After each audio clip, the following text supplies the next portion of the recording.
Where are you on the path to getting organized? Ever say, I'm literally drowning in you fill in the blank, toys, clothes, books, stuff, or all this clutter is feeding my anxiety. Or when you're looking for something, you say, it's back here somewhere. I know I saw it, as you start emptying the closet, storage space, and your drawers. If you answered yes to any of these, grab my roadmap to get you from drowning in clutter to peace of mind. Head to dianejimenez.com/roadmap and start your organizing journey today. Hello there, my friend. I'm so glad to have you here, and welcome back to the Parenting Guide Organizing Habits Made Easy podcast. And I'm your host, Diane Jimenez. In today's episode, it's part one of a two-part series, and it's something that I've thought about sharing with you for a long time now because I feel that it can help other parents look at a different way of getting kids to listen. My hope is that you get inspiration from this, support in knowing you're not alone in this parenting thing, and tweak these tips to make them your own so that you can apply it with your own family. So in today's episode, I'm going to list you the 5 ways to get kids to listen. These are my typical go-tos that I use with my own kids, my nieces and nephews, and even the kids at the school where I supervise. I've also shared some of these different ways with my mom friends one cold afternoon this past winter, while our kids were scattered all around the park. The restrictions were in full effect here in Quebec, and the only way we could do anything to keep from getting cabin fever from all the online learning was to go outside, no matter the temperature. So naturally, our mom convo went from talking about our kids and their schooling to all the extra stuff that needed to get done now that everyone was homebound. The struggle with having to pick up and maintain the house is constant and oftentimes overwhelming, on top of all the stuff that needs our time and energy. So this topic came up too. How do you get your kids to listen? Well, let me be clear. They do listen sometimes, but just not consistent about it. And one mom even said, sometimes it's as though he chooses not to listen. Now, I'm talking about the boring stuff, the stuff that needs to get done around the house, picking up after themselves, cleaning their room, helping their brother or sister out, bringing up some toilet paper upstairs since they're on their way up anyways, or having to apologize to their sibling for whatever reason. You know, regular life stuff. The frustration when they don't want to listen. I see it all the time with my own family, my kids at the mall, and the kids at school. So it got me thinking, after we left our makeshift support group thing we had going on at the park, I decided to text them a list of what I usually say to my kids to get them to listen, in hopes that it will help them with their challenges and roadblocks. So my hope for you today, dear listener, is that while you're listening to this episode, keep an open mind.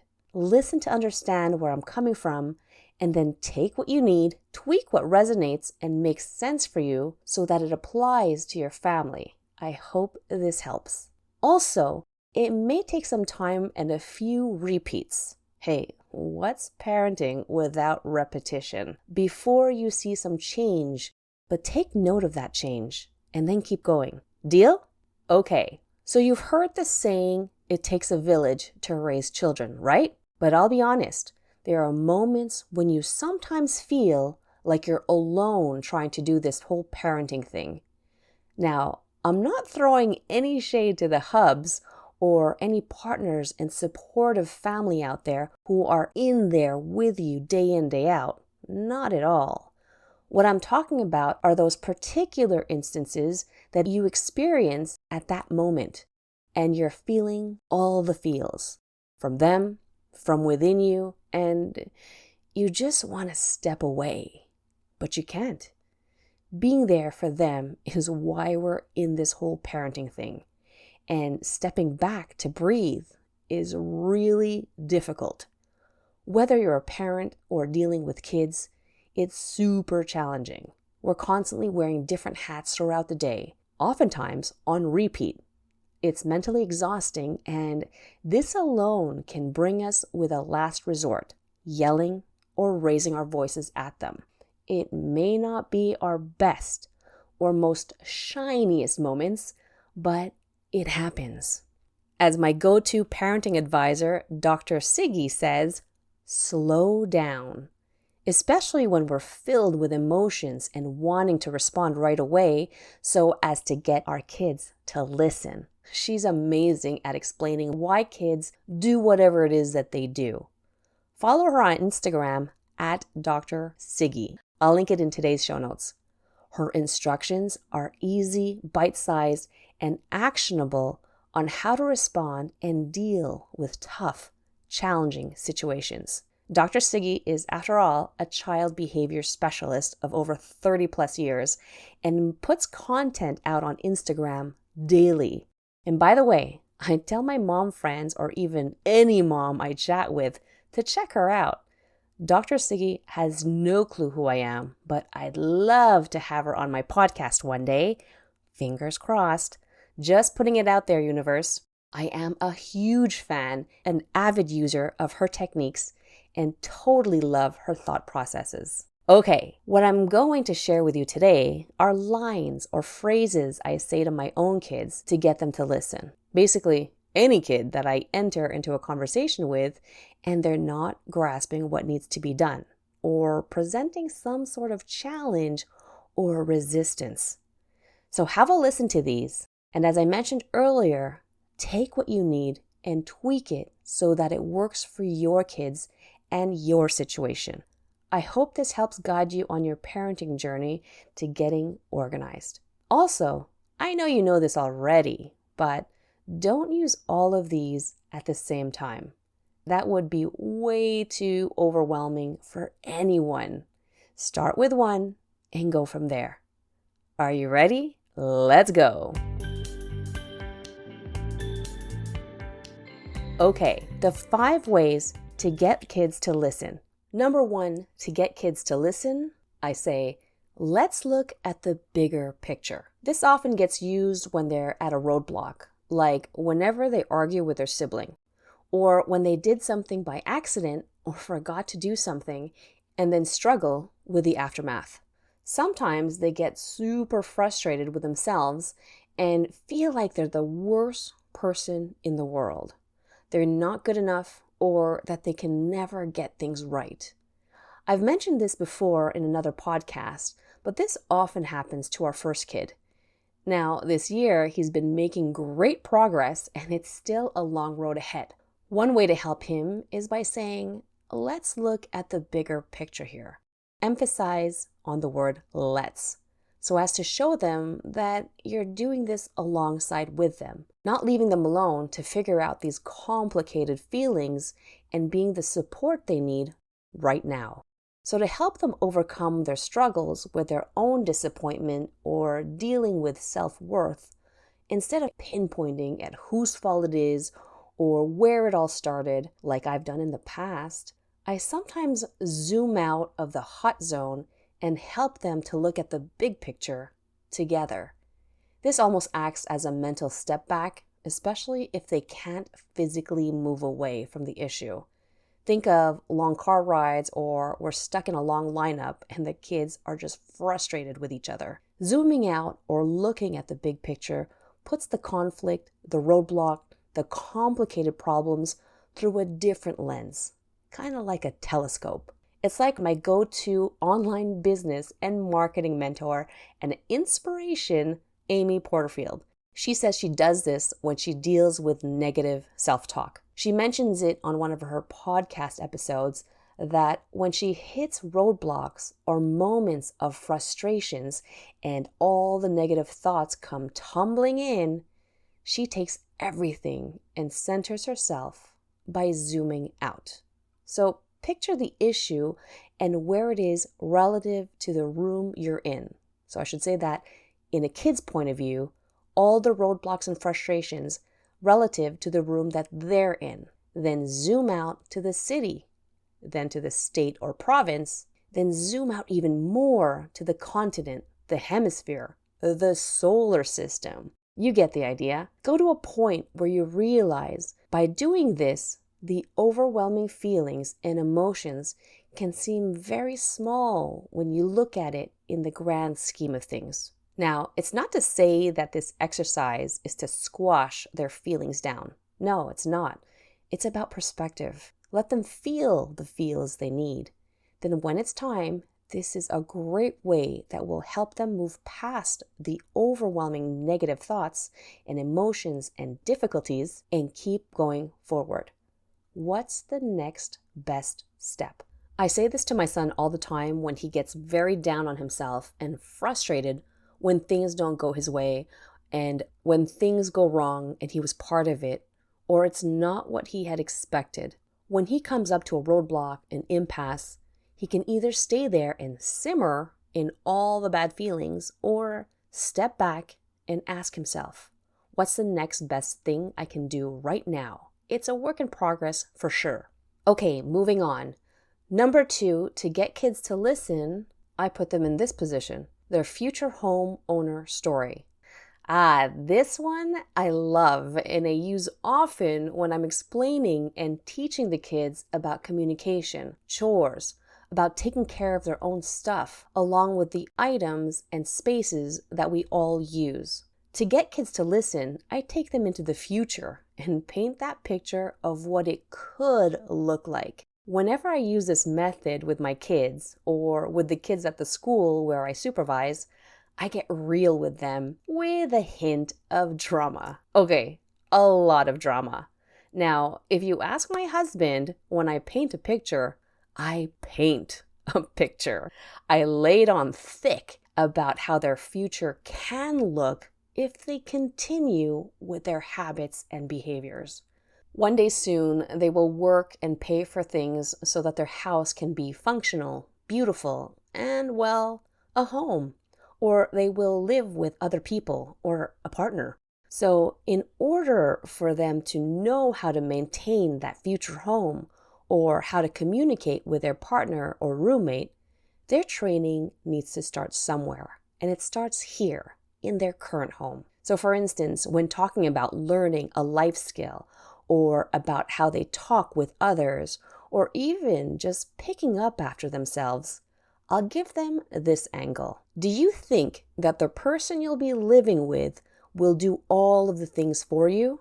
Do you think they'll appreciate the fact that you're not taking care of the things you both got together? Or maybe it's their things they brought into the home, and would they be happy with the way their things are being treated?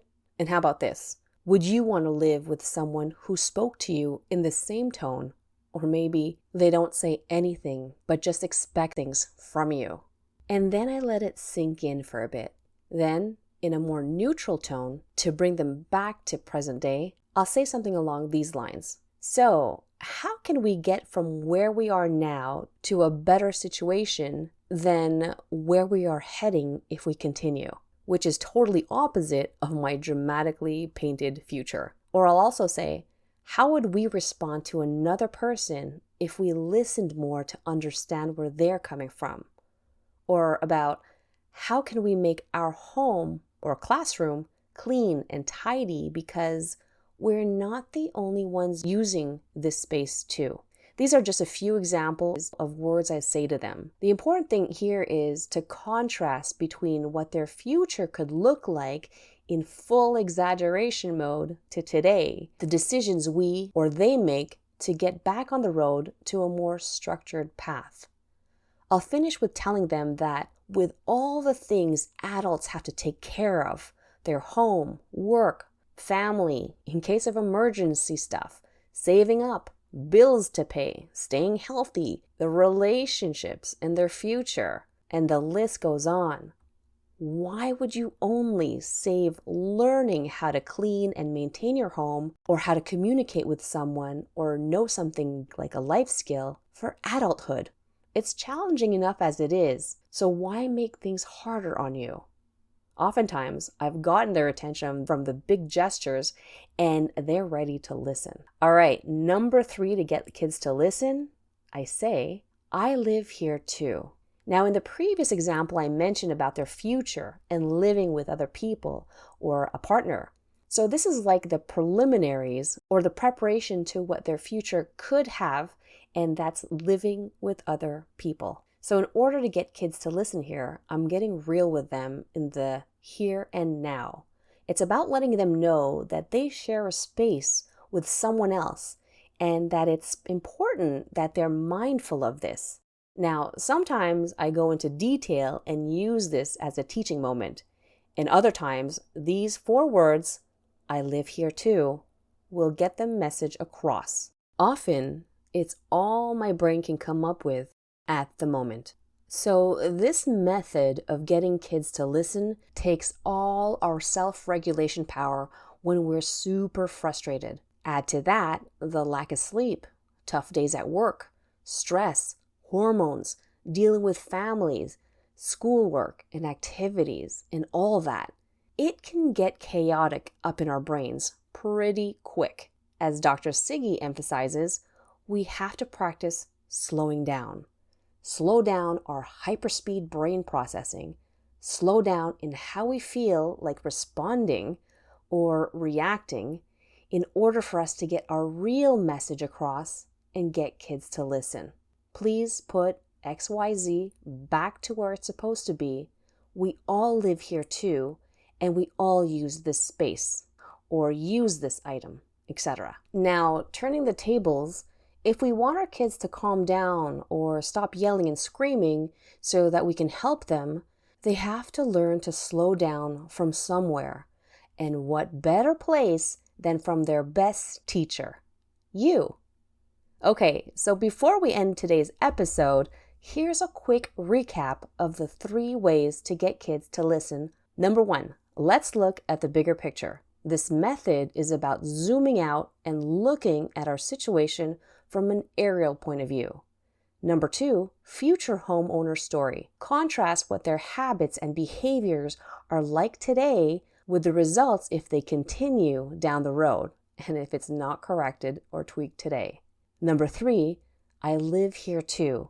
Gets them to realize and grow awareness that they share the space with others, which in turn will benefit them in the future if it all starts at home. So there you have it, the first 3 of 5 ways to get kids to listen. Make sure you tune in next week for part 2, okay?